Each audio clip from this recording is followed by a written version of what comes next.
Bom dia para todo mundo.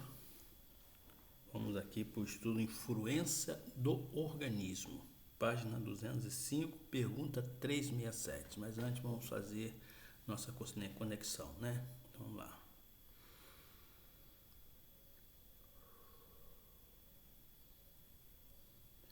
Amado Mestre Jesus, bom Espírito presente aqui nesse momento para nos auxiliar nesse estudo.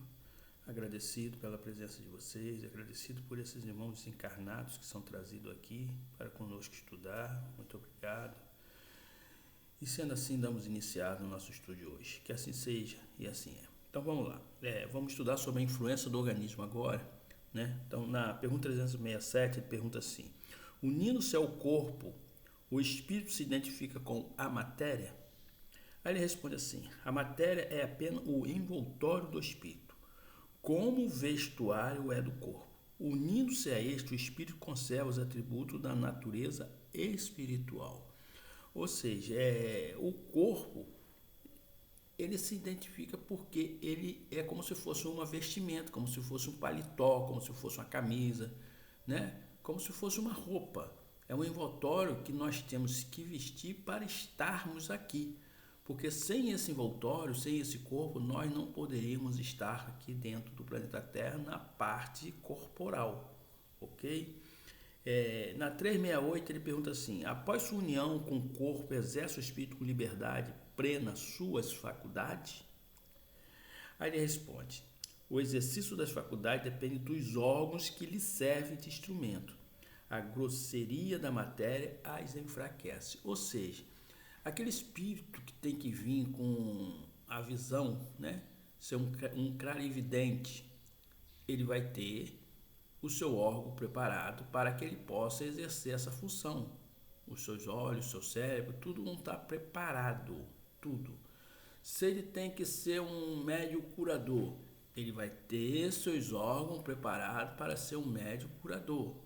Se ele tiver que ser um médium audiente, que ouve o plano espiritual, ele vai vir preparado com essa condição. Então, cada órgão é preparado de acordo com sua faculdade mediúnica, ok? Na letra A ainda ele pergunta assim: o invólucro material é obstáculo à livre manifestação das faculdades do espírito, como vidro opaco, ou é livre radiação da luz? Ele responde: como vidro muito opaco. Ou seja, quanto mais grosseira a matéria, quanto mais o espírito não é evoluído, mais dificuldade ele tem para exercer as faculdades mediúnicas, né? Então, ela fala assim: todo mundo é médium? Todo mundo é médium, mas nem todo mundo exerce a sua mediunidade. Nem todo mundo exerce a sua mediunidade, né? Uns exercem ouvindo, outros vendo, outros sendo médio de incorporação, outros sendo médio de transporte, outros sendo médio clarividente, outros sendo médio de efeito físico, né? Mas nem todos eles podem exercer suas funções, porque de alguma forma a matéria veio preparado para que ele não exerça por algum motivo. E na 369 ele pergunta assim: o livre exercício das faculdades da alma está subordinado ao desenvolvimento dos órgãos? Ele responde: os órgãos são instrumento da manifestação das faculdades da alma, manifestação que se acha subordinada ao desenvolvimento e aos graus de perfeição dos órgãos. Como a excelência de um trabalho está a da ferramenta própria à sua execução.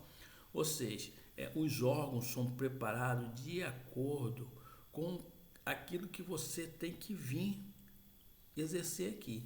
Se você é um médico que vai vir só para ouvir, você só vai vir para ouvir. Então, o seu órgão vai ser preparado, sua ferramenta adequada, né?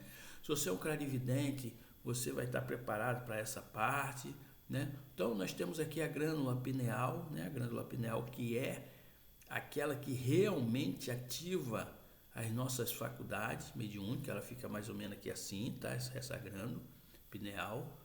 Por isso que nós temos que nos libertar de muitos vícios, de muitos erros, para que se limpa todo o nosso chakra, para que se limpa principalmente o chakra que existe aqui, que aqui está exercendo a glândula pineal, tá ok? Na 370 pergunta assim, da influência dos órgãos se pode inferir a existência de uma relação entre o desenvolvimento do cérebro e da faculdade morais e intelectuais? Então vamos repetir. Da influência dos órgãos se pode inferir a existência de uma relação entre o desenvolvimento do cérebro e das faculdades morais e intelectuais? Ele responde, não. Confundai o efeito com a causa. O espírito dispõe sempre das faculdades que lhe são próprias. Ora, não são os órgãos que dão a faculdade, sim estes que impulsionam o desenvolvimento dos órgãos. Então, olha só, você fala assim, então eu tenho que vir com um órgão especial, preparado. Não. A faculdade mediúnica que vai preparar esse órgão. Por isso que Kardec fala, né? Porque muitas vezes as pessoas falam assim, a comunicação vem de lá para cá. Não, a comunicação também pode sair daqui para lá. Como assim? Está lá escrito lá, Kardec manda a gente retirar um tempinho, algumas horas, para exercitar essa faculdade, ou seja, começar a exercitar para ter uma relação com a espiritualidade. Tanto é que você vê casas aí que o cara se concentra e a espiritualidade chega. Mas tem um momento certo, local exato. Também não é banalizar, né? Que eu reconheço o médium aí que a hora que ele quer, ele recebe, comunica, fala. Porque a espiritualidade, ela está querendo, tem espíritos que querem se comunicar e não tem pessoas que dão passividade, porque as pessoas ficaram muito assim, tem local e lugar certo. Realmente tem local e lugar certo, mas tem médios que trabalham sozinho, né? Que trabalham sozinho, que se comunica, fala normal, fala como se estivesse aqui, Tem médios que conversa com o espírito aqui como se estivesse numa sala, como se estivesse conversando com um amigo, porque ele vê, ele ouve constantemente, é direto, né? É direto. Aí na letra A ele pergunta assim ainda, deve-se deduzir daí que a diversidade das aptidões entre o homem deriva unicamente do estado do espírito? O termo unicamente não exprime com a exatidão o que ocorre. O princípio dessa diversidade reside nas qualidades do espírito, que pode ser mais ou menos adiantado.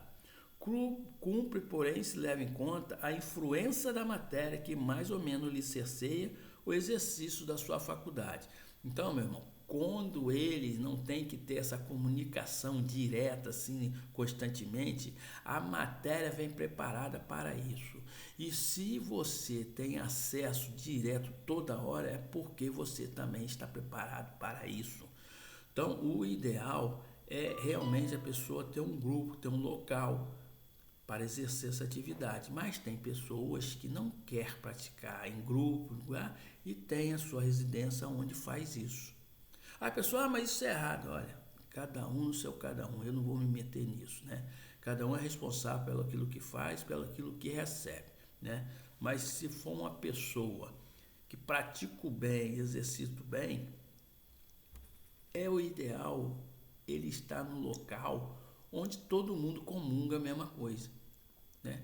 Mas eu não vou dar passividade, meu filho. Se você deixar que você deva dar passividade, eu sinceramente eu ouço muita gente aí dentro de grupo falar, não se pode dar passividade em casa. Vem cá, os grupos hoje está difícil entrar, os grupos hoje está muito complicado, é muito cacique para pouco índio.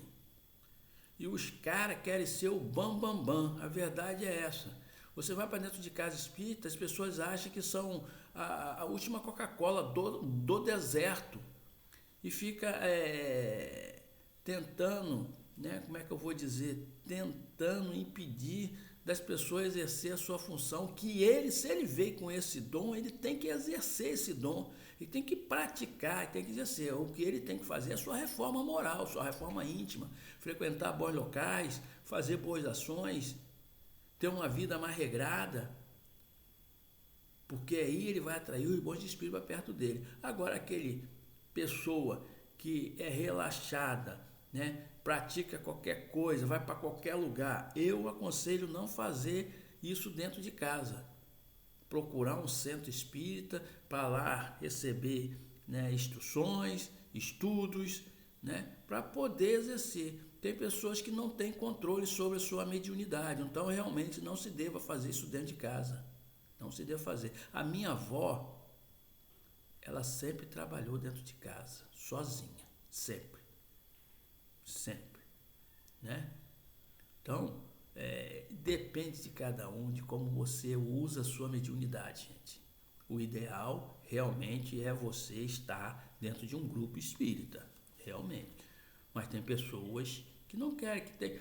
Olha só, é tão complicado que tem gente dentro de grupo, que você vai trabalhar dentro de grupo, por exemplo, dentro de que fala, aquele médium só fala besteira, aquele médium recebe só comunicação ruim, isso inibe o médium. E o médium não quer ficar naquele grupo, porque tem muito estrelismo dentro da mediunidade. Muito estrelismo. Fulano recebe não sei quem, fulano... Isso é complicado, muito complicado. O ser humano é muito complicado, né? Então vamos agradecer a espiritualidade aí. E amanhã a gente estuda aqui mais um pouquinho, ok? Vamos lá. Bom Espírito presente aqui, muito obrigado. Muito obrigado pelo estudo, obrigado pela presença desses nossos irmãos.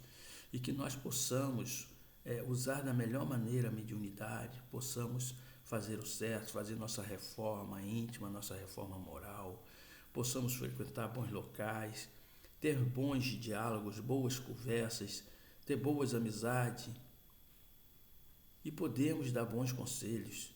Fazemos tudo aquilo que agrade à espiritualidade da luz, fazer aquilo que também possa nos modificar para ter uma boa conexão com a espiritualidade. Sendo assim, damos por um término no nosso estudo de hoje. Que assim seja e assim é.